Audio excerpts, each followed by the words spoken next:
మనం ఇప్పుడు మినిస్టర్ క్వార్టర్స్లో ఉన్నాము. అలాగే స్పీకర్కి వినతి పత్రం అందజేయడానికి మహిళా నాయకురాలందరూ వచ్చారు. ఇప్పుడు మనతో పాటు ఆర్యవైశ్య శాఖ కార్పొరేషన్ చైర్పర్సన్ కల్వ సుజిత గారు ఉన్నారు. ఆమెను అడిగి తెలుసుకుందాం. ఇక్కడ వినతి పత్రం అందజేయడానికి వచ్చారు. స్పీకర్ ఏమన్నారు, ఎలాంటి చర్యలు తీసుకుంటారు అని మనం కల్వ సుజాతని అడిగి తెలుసుకుందాం. నమస్తే మేడం. నమస్తే మా. మేము వినతి పత్రం ఇచ్చాము. సభాపతి అయినటువంటి ప్రసాద్ కుమార్ గారికి, గౌరవనీయులు ప్రసాద్ అన్నకి ఇవ్వడం జరిగింది. ఎందుకంటే చూస్తున్నాం మనం గత 4 రోజుల నుంచి రెచ్చగొట్టే విధానం, మహిళల మీద అసభ్యకరమైనటువంటి వ్యాఖ్యలు చేయడం, అయినా ఇంకా కూడా స్ఫూర్తి రానట్టుంది. ఇంకా కూడా మేము తప్పు చేశాము అనేది ఎక్కడ కూడా వాళ్ళకు లేదు. కౌంటర్ల మీద కౌంటర్లు ఇస్తున్నాడు, అఘోరం మీద అఘోరపరుస్తూనే ఉన్నాడు. ఈరోజు ఒకటి, రేపు ఇంకోటి, ఎల్లుండి ఇంకోటి రెచ్చగొట్టే విధానాలు చేస్తున్నాడు. తెలంగాణలో ఏదో కొత్త విధ్వంసం చేయడానికి పూనుకున్నారేమో బీఆర్ఎస్ వాళ్ళందరూ అని మాత్రం ఈ సందర్భంగా అర్థమవుతుంది. ఎందుకంటే 4 రోజుల కింద అసలు ఈరోజు సమాజం ఎడిపోతుంది. మహిళలందరూ గాజులు చేసుకొని చీర కట్టుకుంటే దద్దమ్మలా, మహిళలందరికీ ఉనికి లేదా? ఈరోజు మేము ఏంటంటే మేము ఒక సెకండ్ క్యాడర్ అనేది మళ్ళీ మీరు చూపించదలుచుకున్నారా? లేకపోతే మహిళలంటే చిన్న చూపా మీకు? మీరు తొలి క్యాబినెట్లోనే, తెలంగాణ తొలి క్యాబినెట్లో మహిళా మంత్రిని ఇవ్వలేదు, ఆల్రెడీ చిన్న చూపు చూసిండ్రు. 10 ఏళ్ళు మీరు మమ్మల్ని అదే విధంగా ఇబ్బంది పెట్టిండ్రు మహిళా సమాజాన్ని.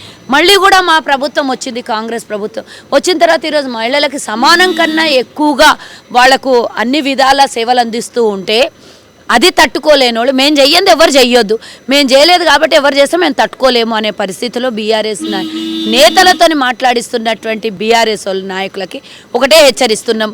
నిన్న అరికెపూడి గాంధీ ఇష్యూ లోపల మీరు కొట్లాడుకోండి, కానీ అది పబ్లిక్ ఇష్యూగా చేసి దాన్ని సవాల్ ఇసిరి రా గాజులు వేసుకో, రా దద్దమ్మ, మొగోడివైతే రా, ఇవన్నీ ఏంది? నువ్వు అసెంబ్లీ రౌడీవా?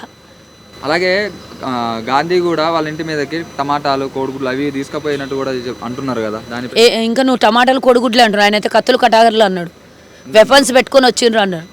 ఇక అంటే ఇదేమన్నా ప్లానింగ్లు ఉన్నారేమో, వెపన్స్ ప్లానింగ్లు ఉన్నారేమో అనిపిస్తుంది బీఆర్ఎస్ నాయకులంతా. అంటే ఎందుకు వస్తున్నాయి ఈ థాట్స్ అనేది నాకు ఒక మాటకు అర్థం కావట్లేదు. ఎందుకంటే నువ్వు దద్దమ్మ, రా చూసుకుందాం, నీ అంతు చూస్తా, నువ్వు ఒక్కొని వస్తావా, 10 మందితో వస్తావా, బలంతో వస్తావా, బలగంతో వస్తావా? రెచ్చగొట్టింది ఎవరయ్యా?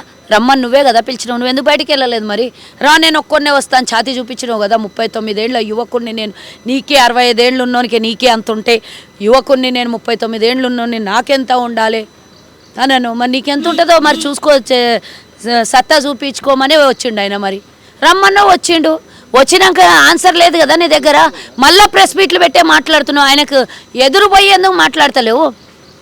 మీ టీఆర్ఎస్ భవన్లో ప్రెస్ మీట్లు పెట్టడానికి నీకు పెట్టింది ఈరోజు. Thank you ma'am. అలాగే లాస్ట్ అండ్ ఫైనల్ మ్యామ్, మనం ఇప్పుడు మినిస్టర్ క్వార్టర్స్లో ఉన్నాము. ఇక్కడ స్పీకర్ ఇంటికి మహిళా నాయకురాలందరూ కూడా వచ్చి వినతి పత్రం అందజేయడం జరిగింది. మన పక్కన ఇప్పుడు భవానీ రెడ్డి గారు ఉన్నారు. భవానీ రెడ్డి గారిని అడిగి తెలుసుకుందాం అసలు వినతి పత్రంలో ఏముంది, ఎందుకు వచ్చారు, మినిస్టర్ని కలిసి ఏం చెప్పాలనుకున్నారు, స్పీకర్ని కలిసి ఏం చెప్పాలనుకుంటున్నారు కూడా మనం ఇప్పుడు తెలుసుకుందాం. మేడంని అడిగి, మేడం మీరు ఇలా ఇక్కడ మినిస్టర్ క్వార్టర్స్కి రావడానికి గల కారణం ఏంటి? స్పీకర్కి వినతి పత్రం అందజేశారు, దానిపై మీ స్పందన ఏంటి? గడిచిన 4 రోజుల నుంచి నడుస్తూ ఉంది. మీరు చూస్తూ ఉన్నారు, తెలంగాణలో కౌశిక్ రెడ్డి అనే సదరు ఎమ్మెల్యే వాళ్ళ ఒక ఎమ్మెల్యేని ఉద్దేశించి చీర, జాకెట్ అవన్నీ చూపిస్తూ, గాజులు చూపిస్తూ మీరు ఇవి కట్టుకొని రండి అని చెప్పడం జరిగింది. సో ఈ మహిళల మనోభావాలను దెబ్బతీసే విధంగా ఎమ్మెల్యే ప్రవర్తన ఉంది. సో దాని మీద అది అంశం శాసన పరిధిలోకి వస్తుంది కాబట్టి గౌరవ స్పీకర్ గారిని ఇవాళ కలిసి మేము కంప్లైంట్ చేయడం జరిగింది, ఆయన మీద చట్టపరమైన యాక్షన్ తీసుకోమని. సో అందరు కూడా మహిళలందరూ ఒక ఇంత బాధకు గురైనరు ఆయన కామెంట్స్ వల్ల. ఇవాళ ఆకాశంలో సగం అవనిలో సగం మేమని చెప్పుకొని తిరిగి ఇవాళ జరుగుతున్న అసమానతలను అన్నింటినీ కూడా ఎదుర్కొంటూ బయటకు వచ్చే తరుణంలో ఇట్లాంటి వాళ్ళు చేస్తున్న కామెంట్స్ వల్ల మహిళలు కొంచెం ఒకంత లో ఫీల్ అవుతున్నారు అండ్ సెకండ్ జన్ మహిళల్లాగా ఫీల్ అవుతున్నారు. సో ఇవన్నీ పోవాలంటే ఇవాళ మేమందరం కూడా ఆయన డిమాండ్ చేసినాము బయటకు వచ్చి అపాలజీస్ చెప్పమని. సో ఆయన అపాలజీస్ చెప్పలేదు, ఇంకా కూడా అట్లనే బిహేవ్ చేస్తూ ఉన్నారు. కంప్లైంట్ చేయడం జరిగింది. Hope the honourable speaker will take the appropriate decision. Thank you. Share చేయండి, లైక్ చేయండి, సబ్స్క్రైబ్ చేయండి. మరిన్ని వీడియోల కోసం బెల్ సింబల్ పై క్లిక్ చేయండి.